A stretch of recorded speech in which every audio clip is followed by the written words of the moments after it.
Hi, everybody. My name is Evan Tachovsky, and I'm the Director and Lead Data Scientist at the Rockefeller Foundation.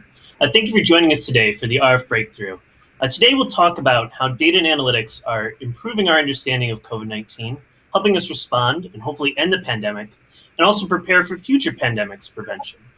Over the last year and a half, we've seen that the data and insights produced by scientists, by researchers, by data journalists around the world have been vital to tracking the spread of the virus. But we've also seen that to do this work is incredibly hard. It takes hours of labor. It takes insights. It takes scientific progress. It takes communities coming together for the first time to monitor different feeds. And so what we'll probe today is the process of doing that work. How do we translate these data into analysis and then translate that analysis into action that's going to help us end COVID-19 around the world and build a better foundation for preventing future pandemics. I'm excited that I don't have to do this alone. I have 4 great panelists with us today who have been on the front lines of collecting, analyzing, communicating data. These are the folks who've been behind the databases that you've used or seen in your own lives, I imagine. The charts that you go to every day, the Twitter feeds that you rely on to get a sense for what is happening in the world, how is the world changing. They've also been in the room with policymakers who are making key decisions using data and hopefully improving resource allocation, improving decisions around how we respond to the crisis. I'll start with Jessica Malaty Rivera. Jessica is an epidemiologist by training, but really she's a communicator, a chief scientific communicator for the COVID Tracking Project, which is a group that spun out of the Atlantic to communicate data about hospitalizations, cases, and deaths across the US at a time when the government didn't fill that gap. Next, we have John Brownstein. John is a professor at Harvard Medical School and the chief innovation officer at Boston Children's Hospital. And he's the force behind a lot of research at the beginning of the crisis and throughout that has driven our understanding. What we know about the crisis is in some part due to John and his team and their work. He's also been the force behind creating, building, and scaling a number of data platforms, including Global.Health, which brings together line-list data about the crisis so that we can understand the specific changes in COVID-19, and Vaccine Finder, which recently folded into vaccine.gov, which helps folks here in the US get access to vaccines quickly. Next, we have Dr. Lauren Ancel Meyers. Dr. Meyers is a professor at University of Texas, Austin, where she teaches integrated biology, statistics, and data science. And she's also the director of the COVID-19 Modeling Consortium at University of Texas. In that consortium, it all sounds quite fancy, but what Dr. Meyers does is she uses math, computation to help policymakers measure risk and plan action. She's doing that in her own community in Austin, across the state of Texas, across the US, and then for communities around the world. And finally, our 4th panelist is Sarah Telford. Sarah leads the UN Office of Coordination for Humanitarian Affairs, and specifically the unit there responsible for humanitarian data. This is the group that is the nerve center for responding to humanitarian crises around the world, including COVID-19, but not limited to COVID-19. So they work across famines, across war-torn areas, et cetera, to make sure that people who are suffering incredibly get some relief. And they do this through bringing together data insights from their country offices, from novel data sources, and putting that together into action plans for their offices. So as you can see, we have an incredible panel, global expertise, and deep on the ground, hands-on work across COVID-19. And so we're going to spend our time today probing their experience, learning from their experience, both about COVID-19, knowing that the crisis is not over, and that we still have many folks around the world who are suffering and dying, and we have a lot we can learn about data and how we can bring that to the current crisis. And then we're also going to look to the future and how we can take some lessons from COVID-19. So to kick us off, I'd like to start with Lauren. And I'd like to, Lauren, learn a little bit more about your work in Texas and how you've been using your data analysis to inform actions. What actions have been taken based on your data, and how have you seen that data used? Well, thank you, Evan. Good morning, everyone. Good morning, audience. So as Evan explained, I'm a pandemic modeler. And at the University of Texas, I run an interdisciplinary team of dozens of modelers, actually from many different institutions that are using a combination of math, statistics, computation to achieve 3 different modeling goals. So we model to help understand the threat. And we did a lot of that, particularly in the early months of the pandemic. We model to help forecast the threat. So we actually build tools that project hospitalizations, deaths, cases over weeks or even months across the United States and the world. And then importantly, we model to help mitigate the threat. We conduct analyses to help make sense of data, to help decision makers at many different scales navigate the uncertainty and make robust decisions to protect their jurisdictions, their residents, et cetera. And over the last 18 months, we spent a lot of time doing that in the weeds with decision makers, with our city of Austin, with schools locally across the country, with federal agencies, building models that provide daily situational awareness and then guide key decisions like when and where should we enact different kinds of social distancing measures? When and where should we open or close schools, universities, et cetera? How can we use testing? How can we best use vaccination? How can we manage our hospital capacity over the past 18 months and going forward? That's great. So next, I'd like to throw to Jessica. You're working on driving action, but a slightly different type of action and through different mechanisms. Could you tell us about that?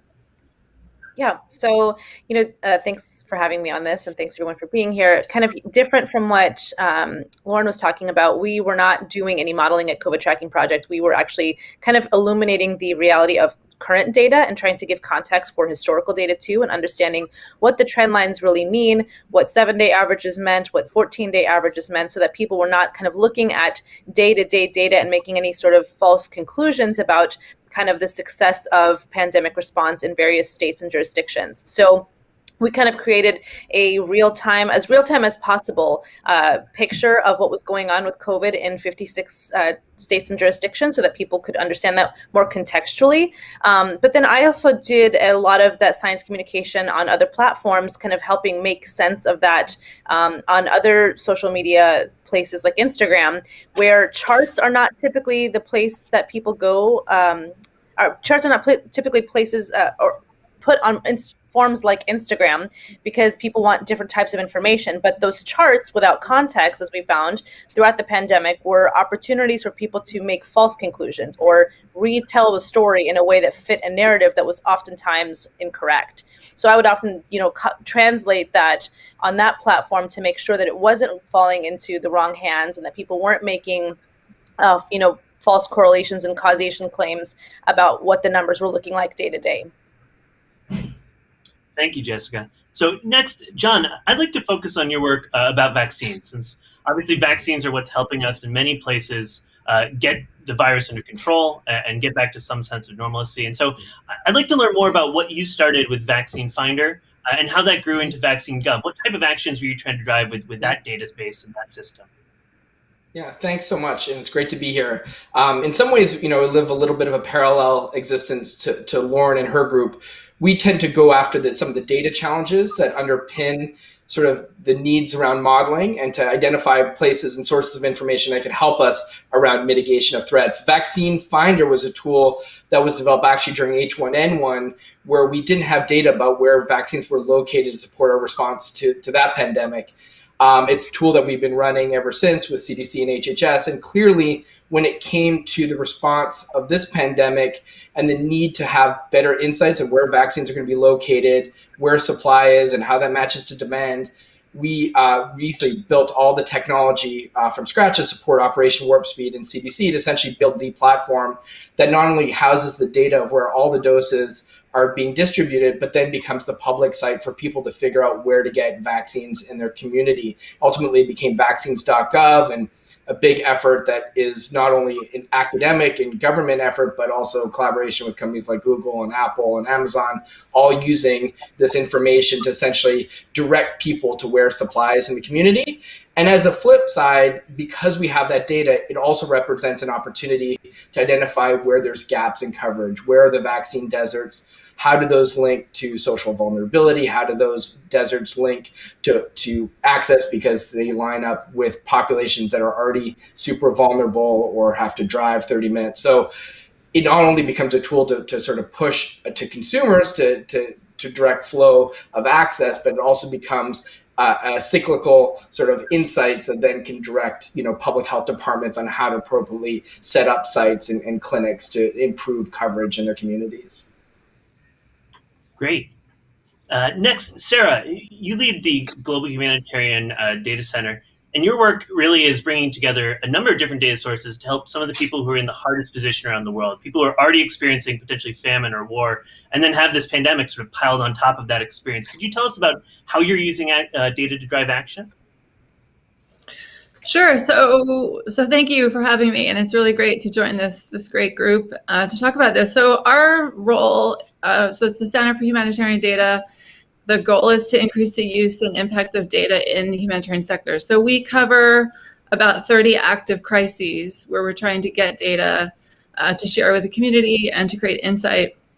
What we did early on with your support was to try and take the models that were out there. So there was the Imperial London School that were theoretical models. So based on the reproduction rate from Wuhan and modeling that against these different crises, you got really outrageous numbers. And it was also at the national level. So our goal was to try and tune a model to the actual data of a country. We looked at 6 different countries: Afghanistan, Sudan, South Sudan, and a couple of others, and really to look at projections of cases, deaths, hospitalizations at a subnational level, so that could be used for planning, so that you could say to the humanitarian community or the Ministry of Health, we think that the outbreak is going to be worse in this area, and that could drive action. So that's it in a nutshell. That's great, and I've been so honored to participate in your work and to be able to fund it. So when we think about this, none of you are new to this, right? All of you have been epidemiologists, modelers, and working in this field for a long time. Many of you worked on even back to the HIV pandemic, and then Zika, H1N1, other things like that. What made collecting and presenting data about COVID-19 so hard? I think of whole months where, even within the foundation, we were trying to plan strategy, and it was this incredible feat just to cobble together a view of the world, a picture of what was actually happening. And it seemed like that challenge went on for a long time and is still facing us today in certain cases and certain geographies. So, John, what made COVID-19 particularly hard from a data perspective? Yeah, I mean, I don't know how different it is from other challenges of piecing together major infectious disease. I think there was just more, obviously, eyeballs on this issue of fragmented data and our inability to fully understand a virus as it moves around the world. I think from a global challenge perspective, especially early on in the pandemic, obviously we didn't have testing ramped up, so we were in many ways flying blind. We didn't fully understand symptomology, so our syndromic surveillance systems weren't that helpful. And more generally speaking, we know that governments are not the best around sharing data, making data public. And even if they do, we've had this challenge. We run a platform called Health Map for many years. They make that data available in the worst possible ways, unfortunately, PDF files that we are manually trying to pull together. And we've been dealing with that challenge for decades. It's just now recognizing that COVID became sort of in the public eye, and for good reason, because of the impact it had. It sort of surfaced these challenges and this impossibility of making sort of even just a basic global map available around a pandemic. And this is where we sort of went to work, and colleagues like COVID Tracking Project, many others, started building tools that didn't exist in governments or multinational organizations like WHO. I mean, it showed the sort of the real data challenges that have existed for many years. And, I'm sure we'll talk a little bit about, where things are going and if we're in a better place going forward. That's great. So maybe, Lauren, I'm interested in learning a bit about what has actually changed. So are there things that have happened in our ability to model pandemics, to translate that modeling into policy approaches, say since Zika or say since H1N1 in your work?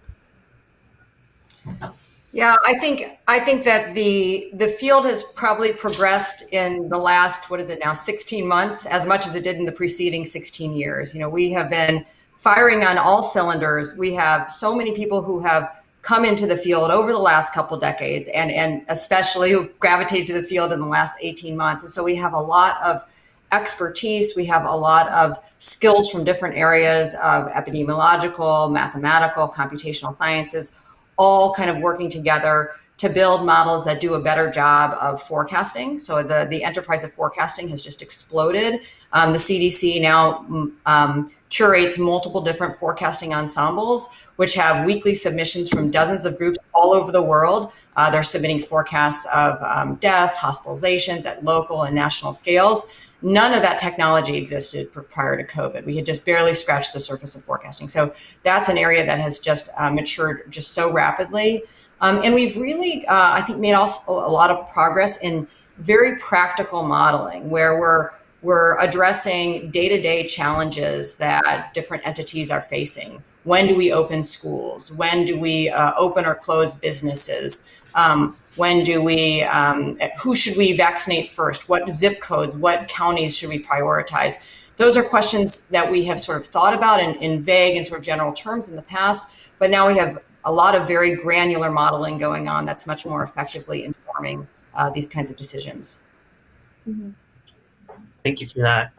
And Sarah, I know you have the privilege, but certainly also the challenge of working across many different types of crises. So you work across floods, famines, all these sorts of things. How has the data availability and sort of our certainty around the data during COVID been different than other types of crises OCHA has faced? Well, I think it's the same.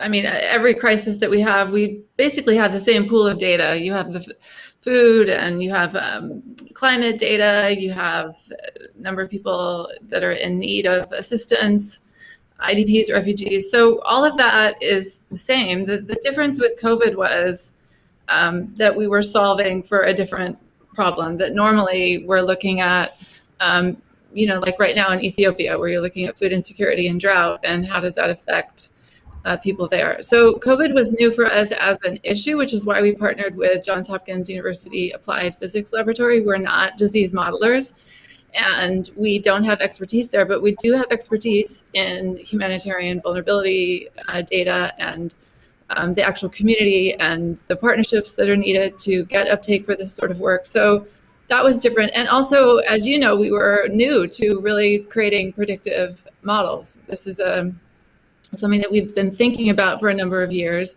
and finally kind of put together a team, a predictive analytics team, to do this. And then with the partnership with Johns Hopkins, this is the first model we've ever created. So all of that broke ground, but I think the underlying issue of data and data availability has not changed. We have a real issue in the humanitarian sector. We have an annual report we put out, the state of open humanitarian data, and that is based on what we're getting through our platform, the Humanitarian Data Exchange, across about 27 locations with humanitarian crises. And we estimate that we have about 50% of the data that we need to really understand and even predict and do modeling in these crises. So a real challenge, and something that we can talk more about later. And I think, you talked about PDFs, that we were taking data from PDFs, from ministries of health, subnational data in all of the countries, Afghanistan, Sudan, South Sudan, DRC,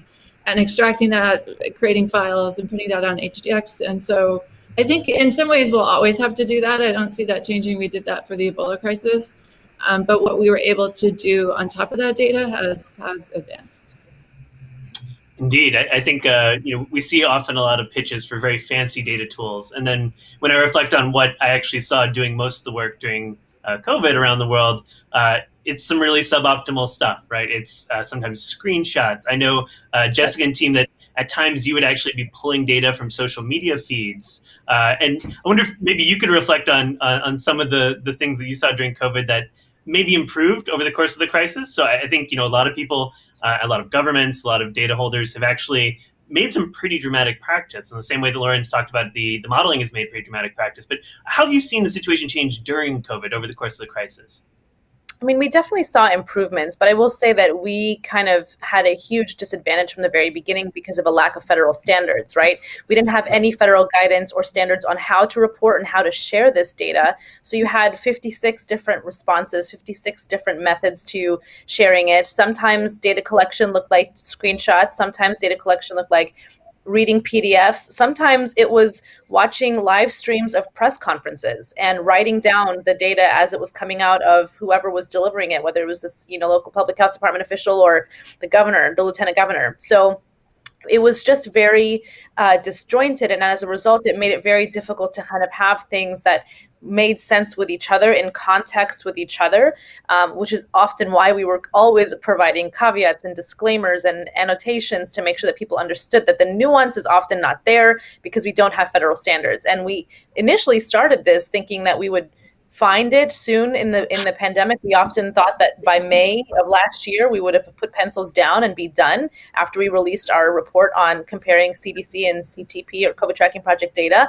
And it just never happened. So we continued going on for the rest of the year. That said, over time, and the reason why we decided to stop data collection on March 7th of this year was that we did see that CDC and HHS data were becoming more reliable because they were sharing it more. It was becoming more real time and comparable to the numbers that we were getting each day as we manually collected them from all the states and territories.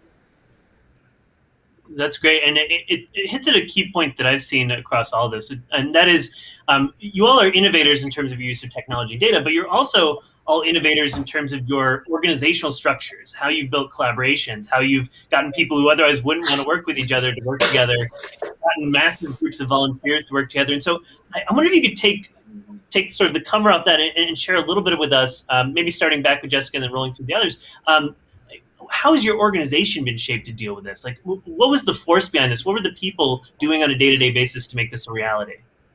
You know, without exaggeration, I think that the work and the community that was developed at the COVID tracking project is incomparable. I've never seen anything like it. At any point, there were hundreds of people in the Slack who were working, the majority of them volunteers, from an incredibly diverse list of backgrounds. We had some folks who were involved in public health and epi. We had some folks who were involved in data science, but a lot of them were, students and people who were interested in doing a public service because this data, which is a public good, was not available in a very easy and accessible way. It was, we were talking about this earlier, but we kind of emerged and existed primarily through Slack.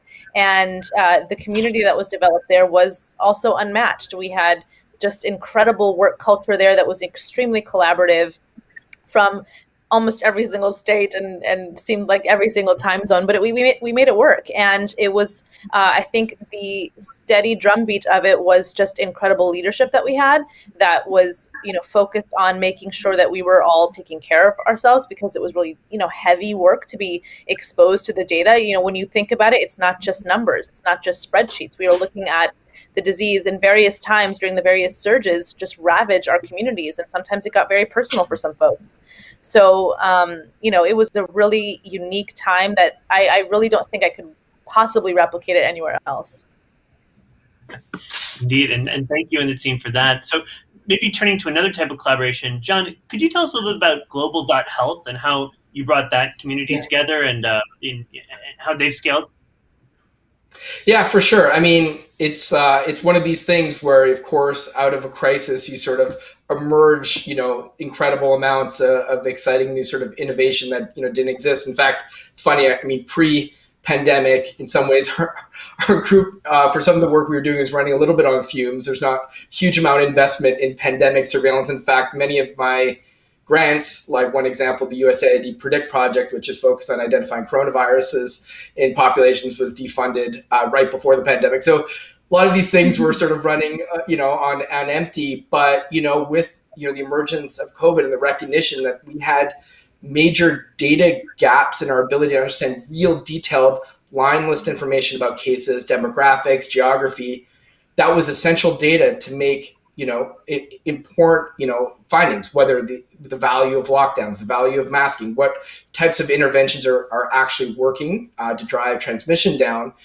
We are missing that base data. And so a colleague of mine, Moritz Kramer at Oxford, started creating this volunteer group of data entry around, similar to Jessica's mentioning, wherever we could find it, whether it's on public government sites or social media, starting to stitch together cases. And so we sort of created this group of curators across Northeastern and Oxford and Georgetown, Johns Hopkins, and across the globe that were curating very detailed information about every single case.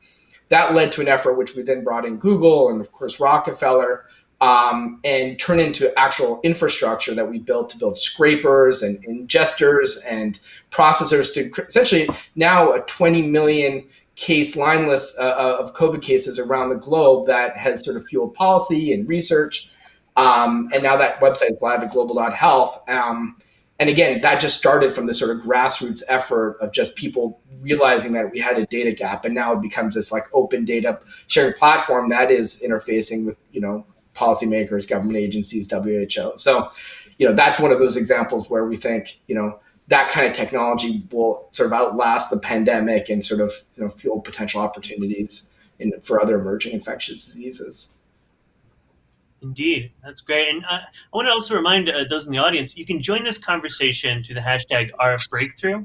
And if there are any of you out there who worked on any of these projects, I mean, I know there's so many people in the COVID tracking network and so many amazing researchers in all these initiatives. Join the conversation. Tell us about your part of what actually you did, right? I think often people see the outcome, they see the chart, and they assume someone made a chart, but they don't know that someone went through and quality checked that spreadsheet that day for an hour and tried to reconcile some very, very strange thing about how data reported. Or they don't know that someone dove into differences in definitions between states that can be incredibly minute, but incredibly important in understanding some change. So join RF Breakthrough is the hashtag. Share your experience there.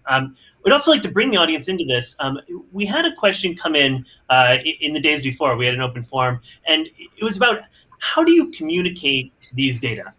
We think back to the beginning of the crisis when we were just trying to understand R naught, right? It was this one metric, and there were 27 different explainers about how to understand this metric, and the data didn't get any less complex from there, right? The conversations we've had internally, just explaining and probing, say, test positivity or some other metric, incredibly complex stuff that has real world impacts for all of us, right? We need to know these things if we're thinking about risks with sending kids to school or opening a shop or any of these sorts of things. And so I'd like to ask the audience, and maybe starting with Lauren, how do you communicate these data? Once you're done with that analysis, once you have that proof, that Jupyter notebook with all the code written in it, how do you actually get that in front of someone who's going to make a decision with it?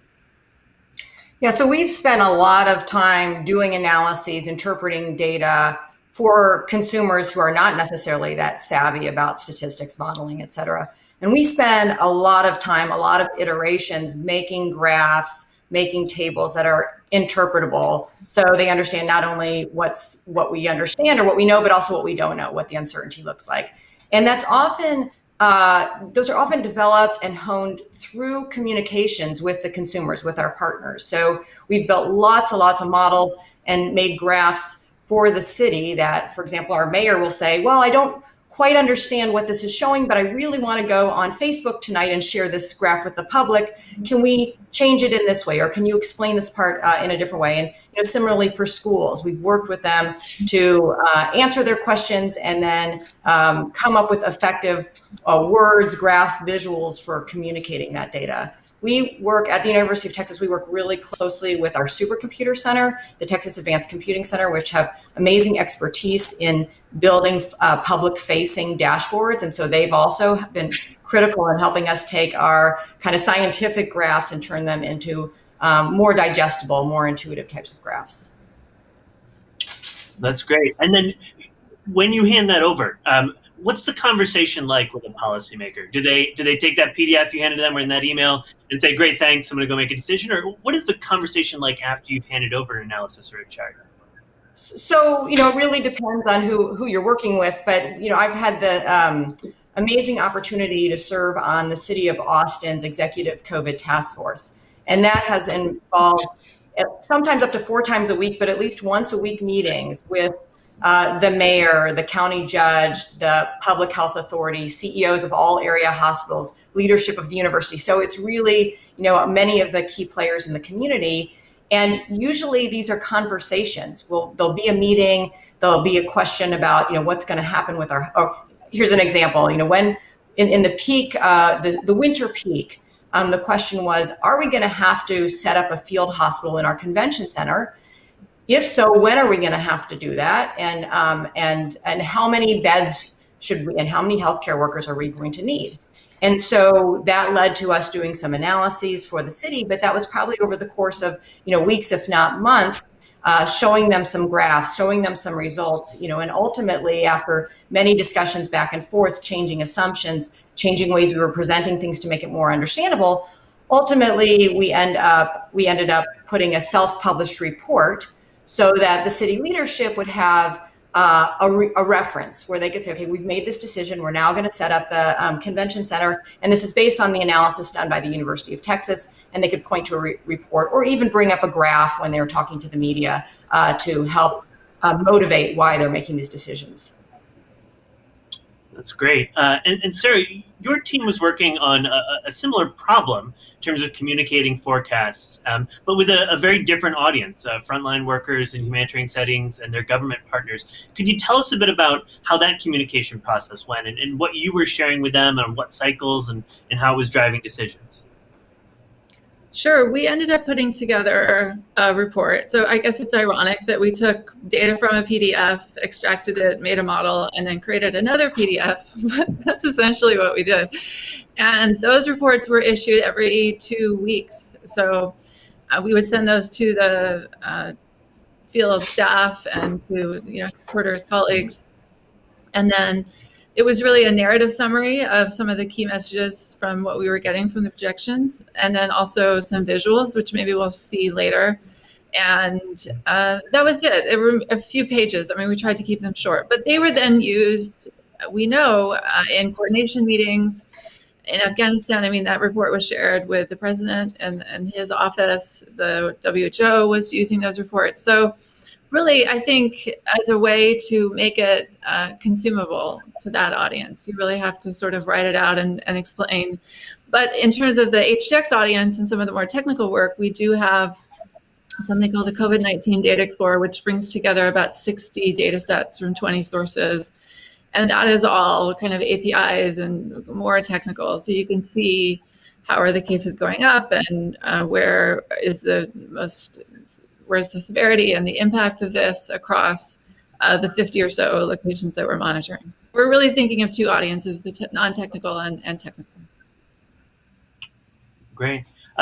Jessica, on your side of COVID tracking and then through your sort of personal platform on social media, you're often speaking directly to individuals, consumers, people who are out there in the world trying to make decisions. How do you think about those different audiences? What does someone need to know as an individual versus someone at a policy level? And how do you communicate that to them? Yeah, so we got a lot of inquiries from individuals, from newsrooms, from state officials who wanted more details about the data that we were reporting, and we realized that it would just be an endless job to be responding to either replies on Twitter or replies in our inbox, our email inbox.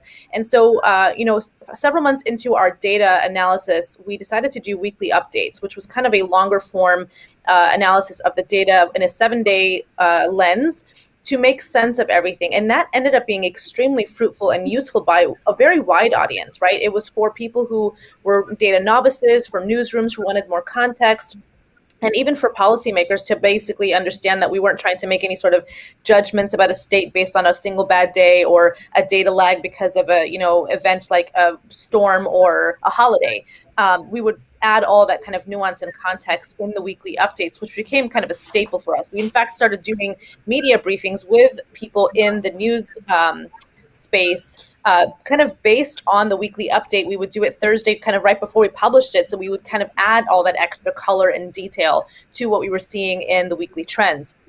Now, that said, too, we were also quite known for our Twitter feed, and we would do our daily updates based on the daily data and provide snapshots of that day, but also snapshots of the context over the week or over the month even, and do a lot of regional comparisons and regional analysis, because we were noticing time after time, based on the replies that we were getting and the questions that we were getting, that there were just endless logical fallacies that were being brought up in how people were interpreting the data based on other sources and comparing it to ours, or even having logical fallacies based on the charts that we were then presenting ourselves.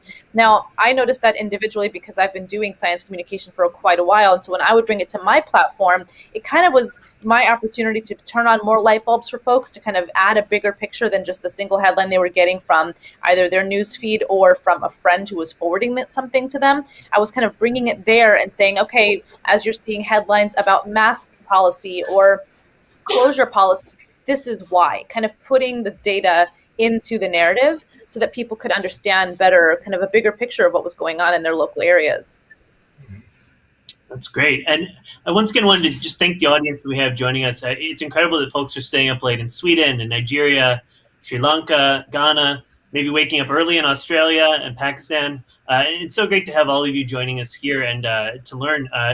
If there is one sort of silver lining from all of this, the incredible connections we've had between research communities, between data communities around the world who have banded together to help us understand the crisis is really one of the positives and things that I'll certainly remember for the rest of my life. And so with that, I wanted to turn to something that's still with us. So I think we've known for a long time that there are gaps in our data about COVID. And I think many of us on this call have worked explicitly to try to close them. Those gaps often follow existing racial disparities, existing disparities in income levels. And so I wanted to spend some time digging into this a bit more deeply because it's often where we come up short as a global community. And so could we start with maybe, let's see, Sarah, your team works in some of the countries that are most effective and have some of the weakest data systems in the world because of conflict, because of these other crises.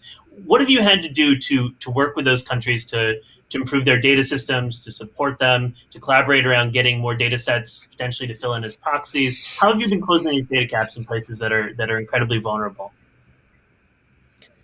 Well, I think, like you're saying, it's through community and trust building. So we started HDX in 2014 around the Ebola crisis, and we had a few hundred data sets, and now we have 20,000. So, which is maybe too many, but we have a lot. So that is because WFP and UNHCR and local NGOs and governments have trusted us to put their data on the platform and let others access it without the friction of sort of like, where do I look and where can I find it? So I think that community is really strong, and we're seeing the benefit of that now 7 years later to say, all right, now we want to build analytics on top of this. But COVID, I mean, the center itself hadn't before built a model like this or really done a lot of advanced analysis. And I think the thing that we learned is from using the data and trying to do this, we really got familiar with what was missing. So in terms of the COVID model, for instance, if you look at the way that Johns Hopkins and the work that we did, the input of the model, the data that went into the model, some of the vulnerability, the diabetes or tuberculosis or air pollution, that data in many of the countries is 10 years old or 5 years old. So really difficult, and also at the national level. I can't say that we fixed that through this work, but it did, I think, make it more clear around where we need to build capacity. That isn't necessarily our job, but the World Bank, governments that can work with them to strengthen the local capacity in these ministries to collect that data. And I think on our side, to really think more creatively around new sources of data. So how can we, I mean, I love the work that has been done by this group to bring in volunteers to unpack data from all over the place to make it accessible.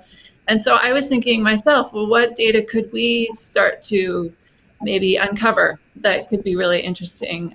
Right now, we're doing some work on anticipatory actions, so trying to get ahead of these crises. And in Ethiopia in particular, looking at crop health, for instance, and try and understand that. It's very difficult because we don't have the data. There's too much lag. So, trying to think creatively is really part of the work ahead of us. Thank you for that work.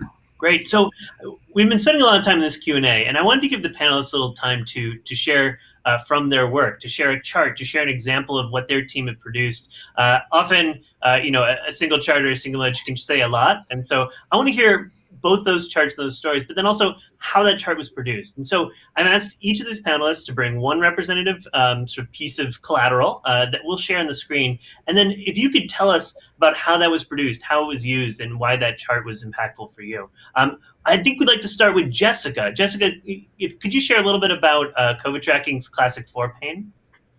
Yes. So our iconic 4 pane was created by our master data viz lead, Peter Walker. And this kind of came out of multiple iterations of trying to give a daily snapshot of the whole situation in the United States. It was the way we started our Twitter feed each day. We would pin this tweet that had this chart that would kind of give a snapshot of daily tests, daily cases, daily currently hospitalized, and daily deaths. We would often it changed a lot from the very beginning. Its first version to its final version, it just got better and better through feedback that we got from individuals and newsrooms who said, "Hey, we'd love to see that you're providing kind of the total to date or the weekly average," or we started adding red dots to show a new daily record. And so it got better through a very call and response. All of our charts did, through a very call and response relationship we had with our data users. But this was kind of, I think this will go down in infamy as like what we were known for, is this pain. And I think it was really helpful because it gave us, and we always kept it kind of to date. It gave us a kind of way to start the conversation of what's going on today. It also gave us a kind of understanding, especially during the week, of if we were doing better than the week prior, especially when it came to testing. What we also found was that hospitalizations was probably the closest to a real-time diagnostic of what was going on in the United States. And that hospitalization line became very, very important to especially highlight in our Twitter feed when we would talk about what was going on. If hospitalizations were either sharply increasing, as we saw in the winter, that was kind of setting the tone for the rest of our explanation of the data. That's great. I'm reminded of the quote about writing, right? If I had more time, I would have written it shorter. And I think that's really true with data, is where, like, if we have more time, if we get more feedback, we're going to end up with something that's much tighter. The 4-pane is just 4 of the same type of charts. It's not trying to do anything fancy with a bunch of donut charts, this, that thing. Really simple, really lean, and really impactful in terms of helping us understand something very complex. I should also say, if you have a chart and you're in the audience, tweet it out through #RFBreakthrough. It could be a chart you worked on through one of these projects or something else you've created, and explain a little bit about why that chart mattered to you, mattered to your community, mattered to the people you were building charts for. I'd love to see more of those, and excited to see those come in. Next, Lauren, could you share a little bit about your work and how maybe a visualization became sort of your means of communication with government and a way to explain risk levels?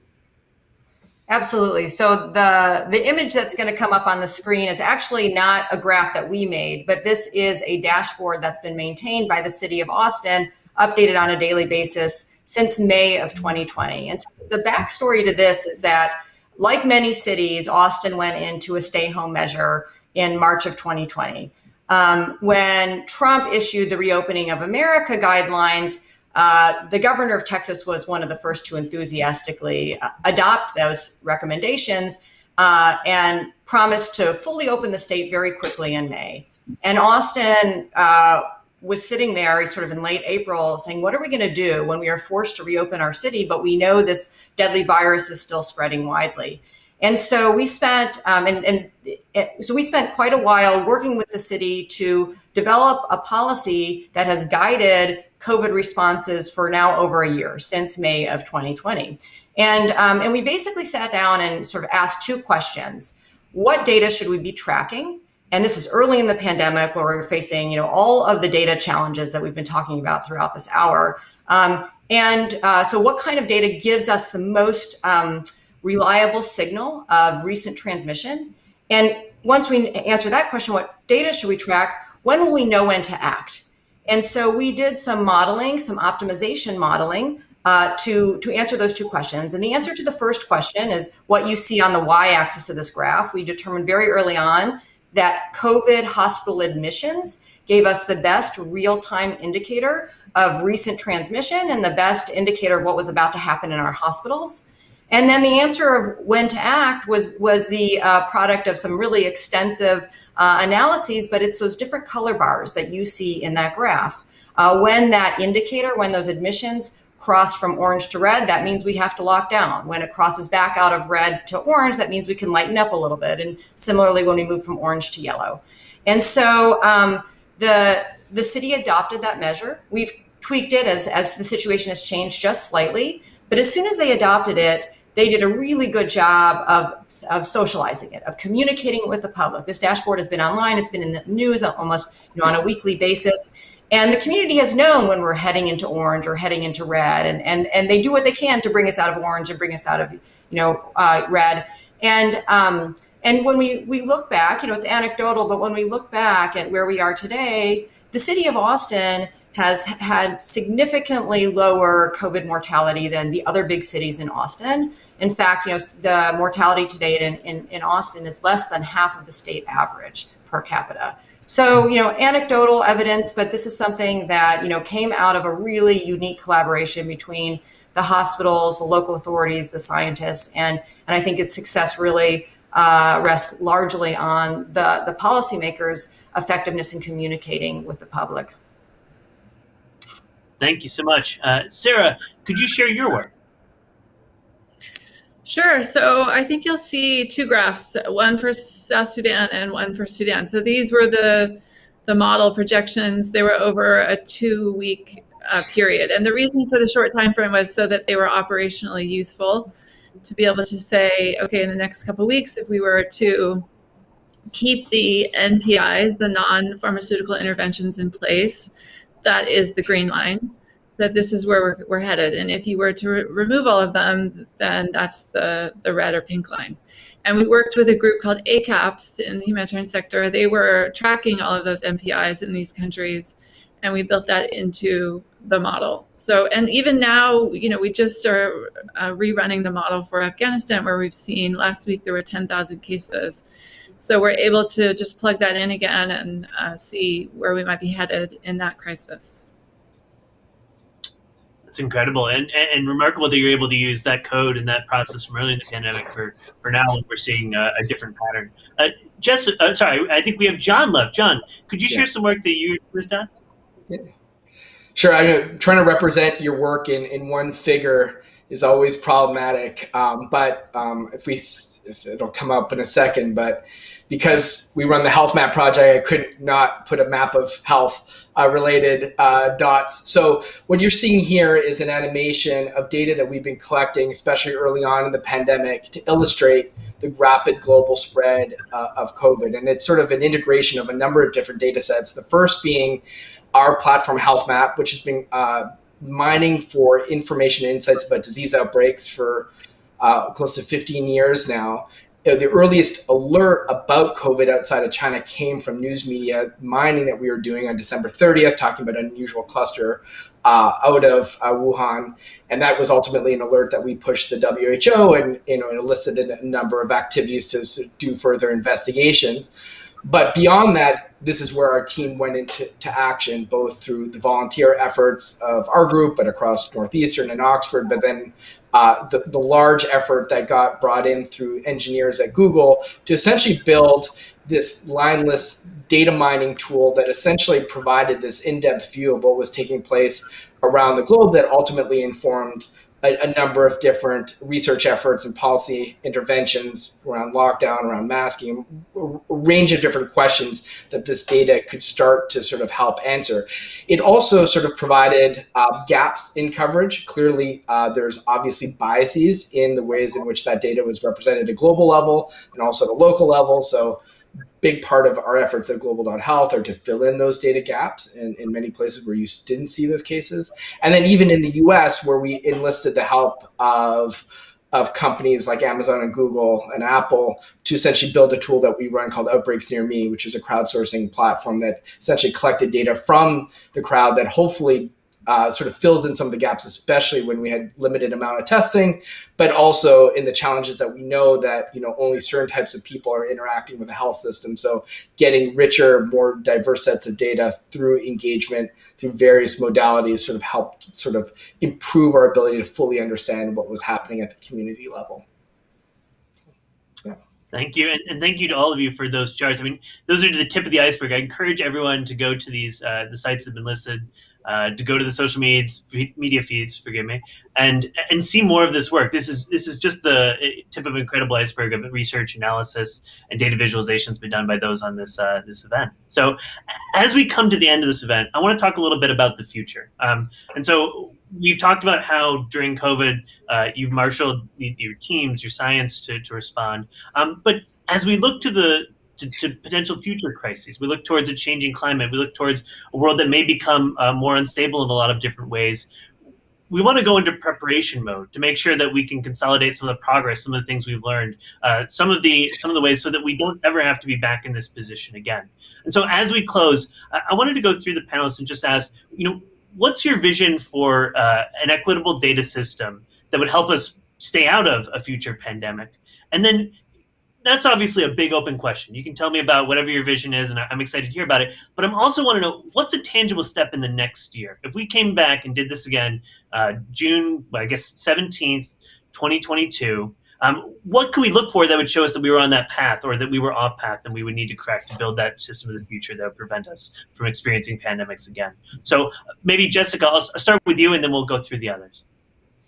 I mean, I think my simple answer to this is refunding biosurveillance and public health, right? I mean, it kills me to know that early in the pandemic, I saw countless headlines lamenting, why don't we have a system that kind of functions like a forecasting weather, but for diseases? And we had them. And John and I were working on those projects many, many years ago. And to hear even that he had such a specific grant on coronavirus detection and surveillance be defunded or underfunded before the pandemic just kills me. And I think that this is a unfortunately devastating wake-up call for the federal government to reprioritize biosurveillance, biosecurity, and refunding these programs, so that and also including the private sector, right? Including universities, including research groups, including foundations, because this can't just happen from one source, right? It benefited through a very Renaissance kind of collaboration, and it can only get better if we continue to collaborate, but we really do need federal funding. That's great. And what would we look for by this time next year? What are the steps that would make you feel like we're on the right track with that type of funding? I mean, if we had a pandemic prediction and pandemic preparedness response team regrouped and kind of reestablished, I think that would be very comforting. I also think that by next year, if we are doing more things like testing, even for COVID-19. We're not done with this pandemic. This pandemic is far from over, and understanding kind of the extent to which the disease is going to be still circulating through variants, understanding variant detection and variant surveillance. These are all ways in which more data are going to help us understand exactly what kind of threats are facing us. We want vaccines to be the solution in this case. We need that data to understand vaccine durability. We need that data to understand kind of if we need boosters. So, kind of continuing in the cadence of high testing and high surveillance, even for COVID-19, is going to help us in the future. Thank you. Lauren, how about you? What is your vision for a data system that's going to help us prevent future pandemics? Yeah, so I think looking back, like Jessica, like John, there's all these things that we did that could have prepared us better for COVID that were somehow lost, where we stopped funding, et cetera. I remember after the 2009 H1N1 pandemic, the state of Texas engaged us in developing a number of decision support tools to prepare for the next pandemic. These were online tools to help figure out how big should our ventilator stockpiles be? How can we enlist pharmacies to ensure that we get tests and drugs out fairly, equitably, quickly? How can we navigate these really complex vaccine distributions to ensure equity? We even had a simulation tool so that they could run different sort of pandemic scenarios and play around with what sorts of strategies might be effective. And these tools, which were developed circa 2011, were shelved by 2016 as we got distracted, defunded, attention went to Zika, Ebola, et cetera. And so, one of the challenges we have to overcome is we have to have sustainable investment in a robust preparedness enterprise, which includes research, includes public health, includes policymaking. And the other thing we have to do is we really have to overcome our collective failure of imagination. Even with all this work that we've done in the past, lost, found, whatever, for the most part, we were modeling influenza pandemics. And our models didn't include the possibility that we'd have to shut down cities, that we'd be wearing face masks, that mass testing could be a really effective countermeasure. And so we have to make sure, as we're looking forward, we're not just looking at influenza, we're not just looking at COVID, we're not doing preparedness through the rearview mirror. We have to really make sure that we're thinking about all those threats that are sort of beyond our imagination today. Thank you. So Sarah, you guided team, data scientists and others. You're actively building some data systems for the future. What's your vision there about how both pandemic prevention and humanitarian response can play well together and prevent future crises? Well, I think there's two things. One is just maintenance. I mean, everyone's talking about something similar, which is, being able to attract funding to maintain these systems. I don't think it's anything new. I think there is a tendency to sort of build new things or create new things and let's just take care of the systems that we have. I think to the point people were making, if some of those systems had been maintained and not shut down, we wouldn't have been a few steps behind where we needed to be. So maintaining and, really very grateful to our partners and everybody who's sharing data and making that accessible. The other I would say is scale. So we worked with 6 countries. We have 27 where we have really severe humanitarian crises. How do you scale? How, I think we really need partners. We need to bring in data scientists to help us. And this partnership, I was just thinking how fragile it was, that this may never have happened if the Rockefeller Foundation hadn't believed in us, if you hadn't believed in us to do this work a year ago, and then the connection we made with Johns Hopkins, we wouldn't have done it. So all of that, I think, needs to get more robust so that we can be confident for the next. I mean, the coming crisis is the climate crisis. This is not something that we're need to guess like what's going to happen. It's going to get more extreme, more drought, more famine, more displacement. And so for us, I think it's really a matter of life and death that we start to figure out how to predict and anticipate these responses ahead of time. Indeed, yeah. And at the foundation, I think something we've been very interested in is how do we attract the talent to these sectors to do this? And in some ways, COVID-19 has got a lot of people interested in applying their skills and tools, but it's incredible to hear from you that, we still need more. If your team now with the incredibly talented people who work there can only do 6, we have to imagine, different types of organizations, different career paths for technical people so that we can ever get to cover sort of the width of this problem. And so it's both exciting to hear that vision, but then also, daunting. And I know that we have a lot to do in that regard. John, how about for you? You've been at this for a long time. You've been through a number of different health crises. What really needs to change? What needs to be built? What needs to be strengthened beyond what we've talked about? I think everyone here said sort of what I would have said for sure, which is, on one hand, the pandemic's led to all these new opportunities, but it's also shown that like these things are these funding is transient. So the pandemic brought a huge amount of innovation and activity from new partners, new companies that are putting massive resources. It coined the armchair epidemiologist. Like all these people are now in the mix.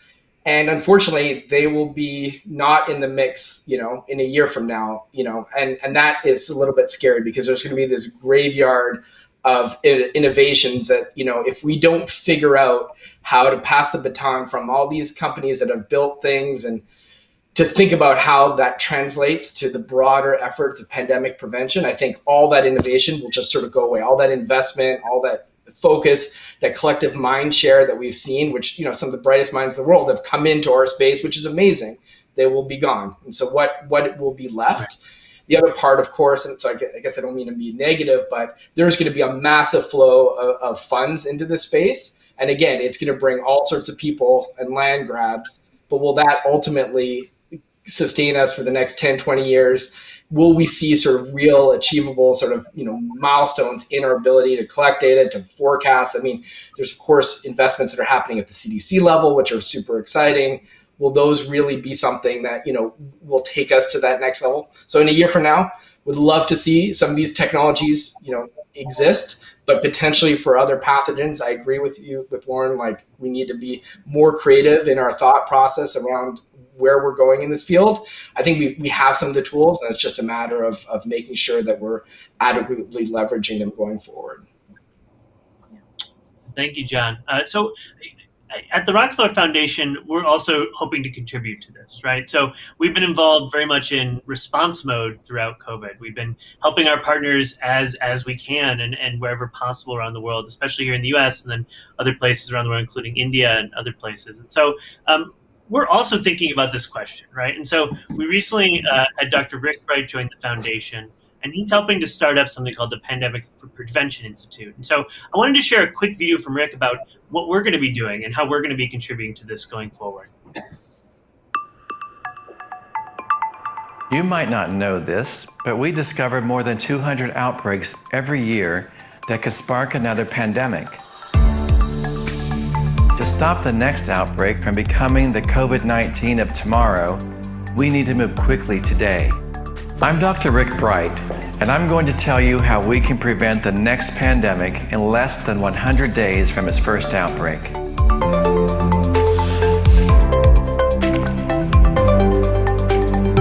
Three things hold the key to an early pandemic response: collection and sharing of data, a trusted early warning system, and modern data analytics to pull it all together.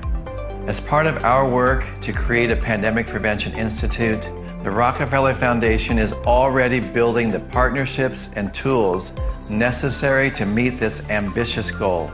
We're committed to making these measures transparent and equitable, and we believe they will keep the next outbreak localized and controlled wherever it happens in the world.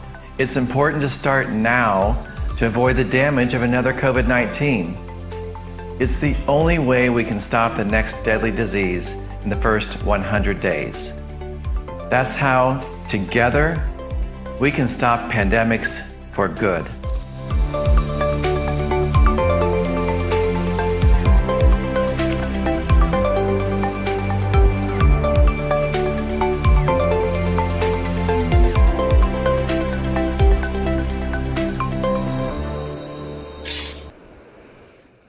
It's an inspiring message, and there's so much work to do. I'd like to thank the panelists for joining us today to talk this through. It's been incredible to learn from your experience. It's been incredible to see your work up close and personal over the last year and a half. And I also want to thank our team at Rockefeller who put together these RF breakthroughs. A lot of folks behind the scenes who make this happen and make this come together really seamlessly. So thank you to both the panelists and to our folks at Rockefeller. If you have comments, if you have questions, use the hashtag RF Breakthrough. We'll be engaging there. And thank you all, and we'll see you next time.